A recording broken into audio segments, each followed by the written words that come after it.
बिस्मिल्लाहिर्रहमानिर्रहीम। मैं नदीम इकबाल गौरी हूँ। मित्रू मोहल्ला शेरशाह में मौजूद हूँ।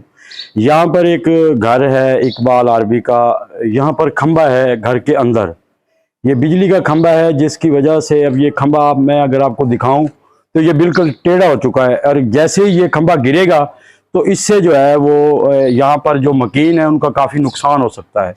ये इलाका मकीनों ने कई बार इस हवाले से मैपको जो है सब डिवीज़न सरदारपुर जड़ीर से भी रब्ता किया है, और काफ़ी दफ़ा इस हवाले से इन्होंने आगाह किया है, मगर मैपको का अमला इस पर कोई भी कार्रवाई अमल में नहीं ला रहा। ये एक बहुत बड़ा मसला है, क्योंकि ये जो बिजली का खंबा है ये घर के अंदर मौजूद है। अभी हालिया दिनों में बारिशों की वजह से ये खंबा बिल्कुल टेढ़ा हो गया, और इनकी दीवार भी जो है वो इसके साथ उसमें भी काफ़ी सारी दरारें पड़ चुकी हैं, जिसकी वजह से ये जो इलाका मकीन है ये काफ़ी परेशान है। तो हमारे साथ जिस घर में ये खंबा मौजूद है बिजली का, ये हमारे साथ मौजूद है। हम इनसे पूछते हैं कि क्या मुश्किलात हैं आपको। दसो भाईजान के मसला आपने। अस्सलाम वालेकुम जी।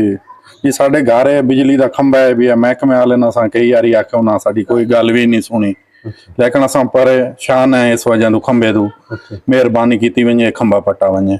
बारिश की वजह बड़ा नुकसान हो सी, या मल है बच्चे छोटे छोटे किसी गिर गिर बड़ा